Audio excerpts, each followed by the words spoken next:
Welcome to another episode of this week's Ripoff of the Week. Of course, our fearless leader, Adam, unavailable. He is working hard on getting through some of our upcoming investigations. He will be here next week. We are confident of that. But we will carry on with some great brick throwing and ridiculous pieces of government waste. This week, I'm going to tackle two key pieces. One starts with U.S. Senator Lisa Murkowski from Alaska. Our recent $1.5 trillion spending bill, which was completely pork-laden, as Adam and I discussed a couple of weeks ago, with 4,400 itemized pieces of pork from from our congressmen and women all across the states, including Alaska. Senator Murkowski managed to get just one of her multiple pieces of pork to bring home, amounted to $10 million. And what she was able to use that for, you ready? Demolish an Alaskan hotel that had been abandoned since 2002. That's right, a $10 million earmark. I want to make sure that I get this correct because of the hotel's decrepit mold, green fungus, and asbestos-laden state that was a hazard there in Alaska, in Fairbanks, as a matter of fact.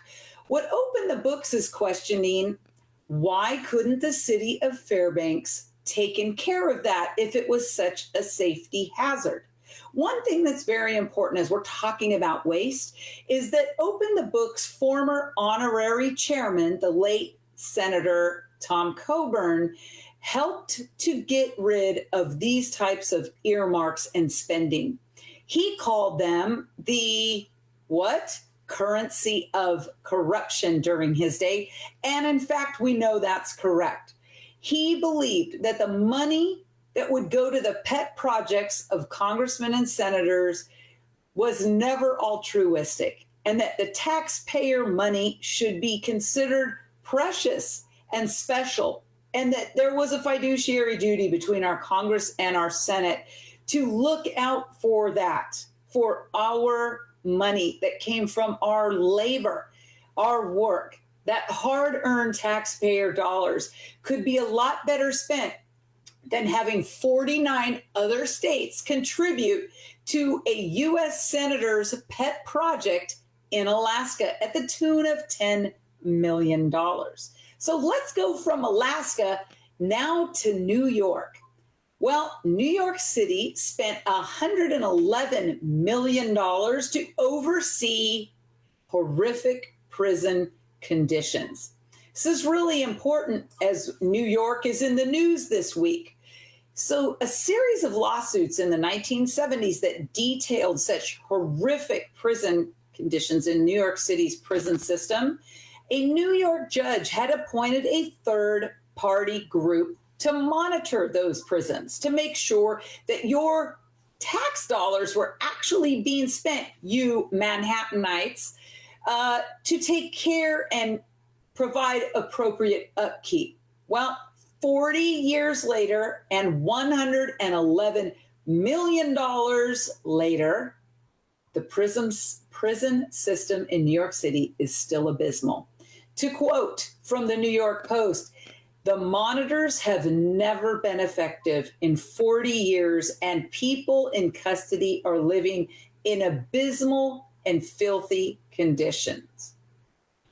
Outgoing, now former Mayor Bill de Blasio had only one response to this, and that was to put together now a $9 billion plan to fix everything. Well, he's now out.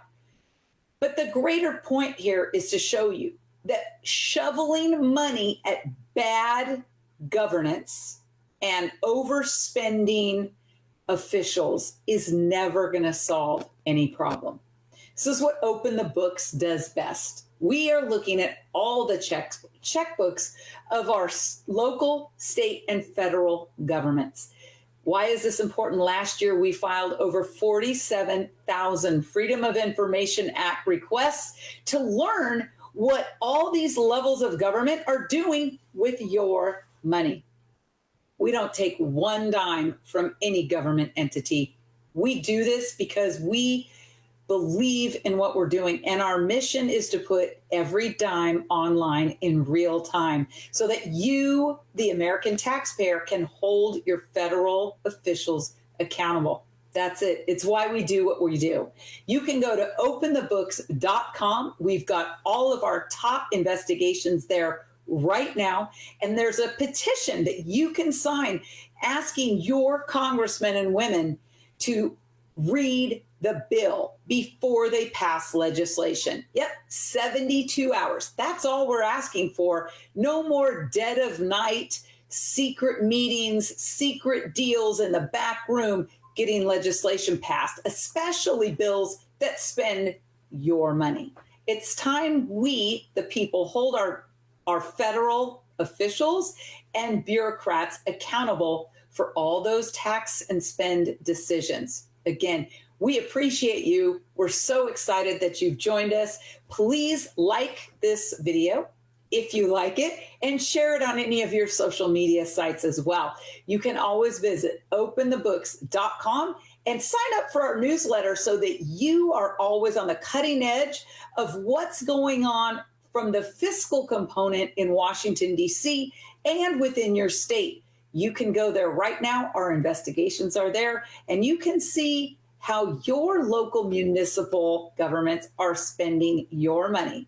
Please join us next week. I'll have our CEO, Adam Andrzejewski, back for another riveting ripoff of the week.